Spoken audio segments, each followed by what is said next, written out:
All right, we're just ironing out a few little technical things just to make sure I can play you stuff right off my laptop. Good. So,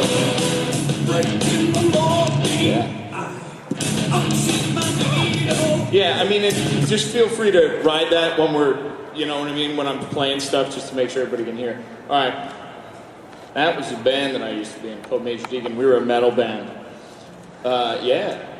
And, yeah, I played drums for it. Anyway, my name is Tom Wayland, and I've been working on anime and anime-related things for a long time. I used to work for Central Park Media.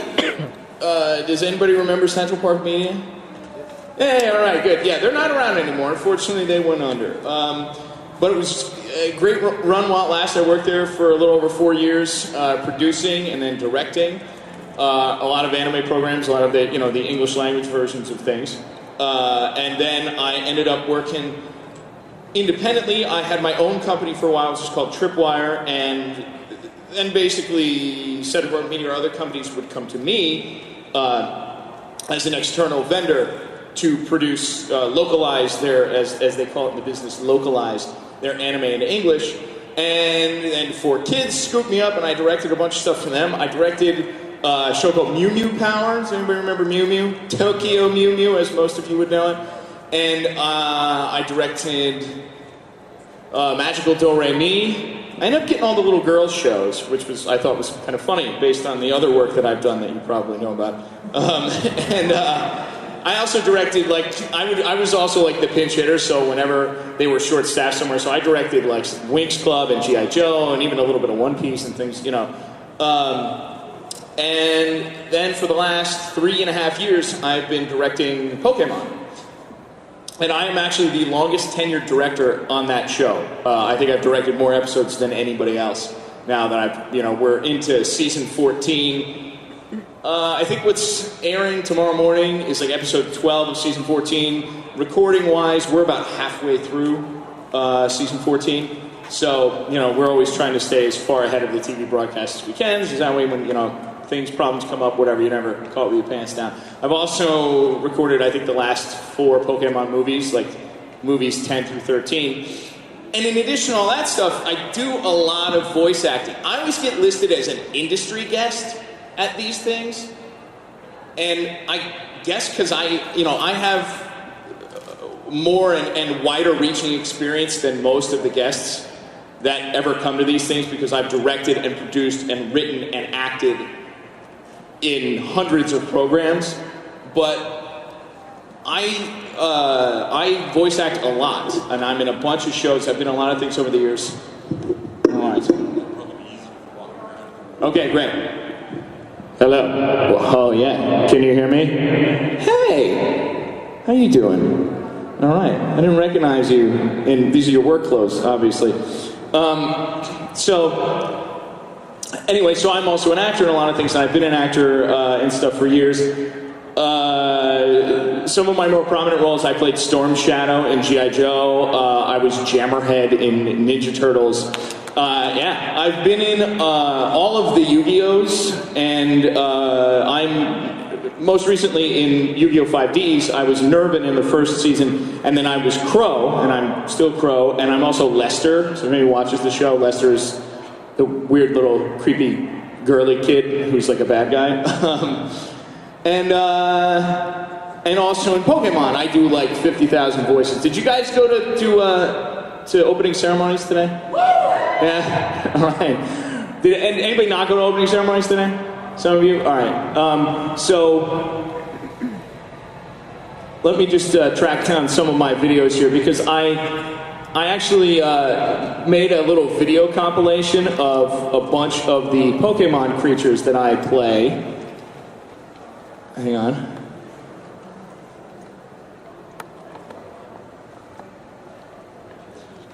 No.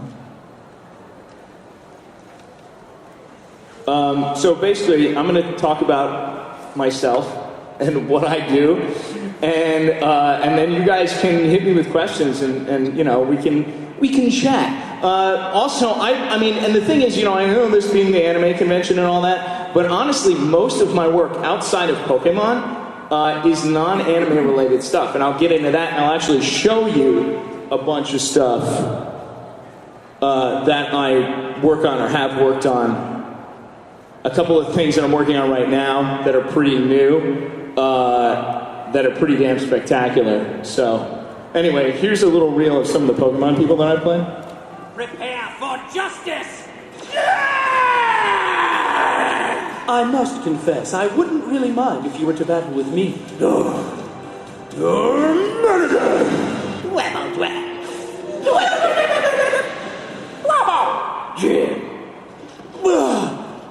At least my hair's okay. Flint! Huh?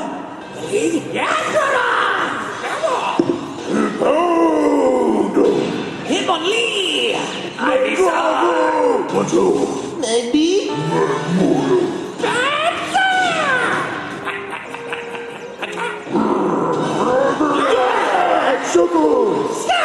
Remarkable! Later, Paul. So there you go. So there's like a little smattering of Pokemon things that I played. I play a lot of creatures, as you can see, and there's other ones that I played, I guess, that I just couldn't find video for.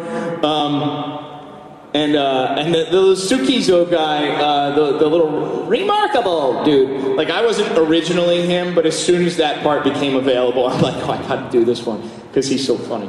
But anyway, so yeah, so I keep pretty busy in this industry, but outside of the anime stuff, especially in New York City, which is where I'm from, this is where I do my work, there's not a lot of anime. There isn't. Outside of like the big anime being Pokemon and Yu-Gi-Oh!, there really isn't much happening. There hasn't been for years because, as most of you might know, the anime market's been kind of shrinking in this country, which is unfortunate, but you know, there it is. But there's a lot of other work to be had, and a lot of it is really strange and weird stuff, especially, I mean, if you want to make a living in this business, you need to diversify, you need to do a lot of different things. One of the things that I do every week is I do ESL. Does anybody know what ESL is? English as a second language. I do. So, there are, like, countless people all over the world that are learning to speak English from me, which I kind of think is funny. But ESL is basically, there's tons of ESL programs going on. I'm in a lot of them, and you go in there, and pretty much you just have these conversations in slow motion. So it's like, hey, what time does the bus leave today? 3 o'clock? Oh, that's too late for me. You know? And it's and a lot of them, especially, I find a lot of these things, they're social situations. They're trying to interact with other people in English or in American, because sometimes they want you to be purposefully slangy and use like woulda, shoulda, gonna kind of things, because that's how we really talk. No one talks with like perfect written grammar. If you do, you know, it's just weird. It doesn't sound natural. So a lot of these programs want people to speak naturally. But so many of them are these awkward social situations, so I always end up getting these dudes striking out with women. So you end up reading these things, it's like, hi, what kind of music do you like? Oh, I like hip-hop. Oh, I don't like hip-hop at all. And like literally that's what we're using to teach these people, but it's kind of funny. I also work on audiobooks. Does anybody listen to audiobooks? Yeah? All right. So, audiobook business is big business in New York City. Anime stuff, a lot of stuff is happening in Dallas because of Funimation. There's stuff happening in LA. The stuff that happens in LA is a little more high-end in the sense that you get union productions and whatnot. And then there's, like I said, just a few things happening in New York, although those are arguably the most popular shows, aside from Dragon Ball Z. But the audiobook business, that's mostly in New York City. And audiobook gigs are great because, you know, when you do, and especially come later on today, if anybody's interested in voice acting, becoming a voice actor, whatever, and I am not going to blow sunshine up your butt, okay? Like, a lot of actors are very much like, follow your dreams, you can do whatever you want, and that's not true. If just really wanting to be a thing qualified you to be that thing, I would be on the Yankees, okay? So there's more to it than that, and the life of a voice actor is not necessarily what you think it is. Because it's a great gig, but when you get a voice acting gig, you might work for like a half an hour or an hour or whatever, and especially if it's a non-union thing, the hourly rate is pretty strong, even if it's a union thing. And I'm not even talking about a foreign dub, because anime, that falls under the foreign dubbing contract, there's no money in that. But even if it's like a new original cartoon, you get a big fat day rate, but you'll work the one day. And then out of the whole series, maybe you work 10 times. So now what else are you going to do with the rest of your time? So it's not a full-time job. Nobody can make a living off of playing like one character in one show, unless you're Bart Simpson, unless you've gotten yourself up to that point in a show that's that, well-known and has that kind of budget. So you find these other gigs. And doing audiobooks is great because, when you're doing a book, you're not in there for a half an hour or an hour. You're in there for a week. So, financially it can be a lot better. And if you're lucky, you can get a really cool book. I did a pretty cool book that came out at the end of the summer. I'm not sure if you can tell, but I'm kind of metal, as they say. I'm an old metalhead. So I got a call to narrate the autobiography of a guy named Dave Mustaine. Does anybody know who that is? Megadeth, right. Dave Mustaine is the founding member of Megadeth and was also one of the founders of Metallica, and until they kicked him out before they became famous. And now he's just an angry dude. But this is one of my favorite gigs that I ever got, because I went in and, because I get called to go in and audition for stuff all the time, whatever, and sometimes you book things and sometimes you don't. And even the best people in this business will not book more often than they book. But I got a call, I went into audition for a bunch of ESL and audiobook stuff and read a lot of children's book kind of stuff, some educational stuff, this, that, and the other. And I felt like it went really well. They seemed happy and all was good. And they knew me going into it, they'd heard of me and I'd heard of them. And so it was cool, but I ended up not getting anything. And I didn't hear from them for a long time. It was 6-8 months went by, and then suddenly I get a phone call, and it's this woman, I just saw her yesterday. She's like, "Oh, hey, it's Paula, Tom, we got a book for you." I'm like, "What? Who?" And she's like, "Yeah, we got a book for you, blah, blah, blah." And she started to explain to me, she's like, "Well, there's this guy named Dave Mustaine," whatever, and I started laughing. She's like, "What?" And I'm like, I'm just trying to picture the casting session as they're sitting there going, "Who are we going to get to read this?" And then somebody's like, "Do you remember the long-haired guy, the heavy metal guy who came in here last year? Why don't you call him up?" And apparently what they did, the publishers Googled me, saw my picture, and they were like, "Hire him." And I got the job. So, and basically, you might want to crank this one up just because the audiobook stuff is kind of quiet, but here's a little sample from that, and it's full of profanity. James Hetfield, who used to be one of my best friends, as close as a brother, once observed with some incredulity that I must have been born with a horseshoe up my ass. That's how lucky I've been, how fortunate I am to be pulling breath after so many close calls. And I must acknowledge that on some level he's right. I have been lucky. I've been blessed.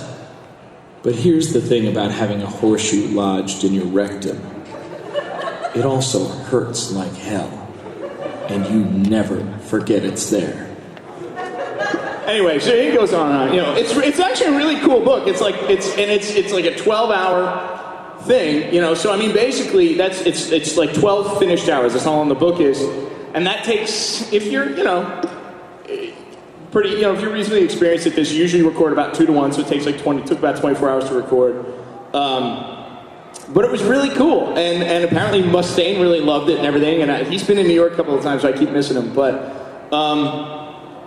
yeah, and anytime I get paid to sit there and because he gets really pissed off, and then I don't know if anybody is familiar with him, he's an angry dude, and just shout obscenities into a microphone, and then they give me a check afterwards. It's the best thing ever.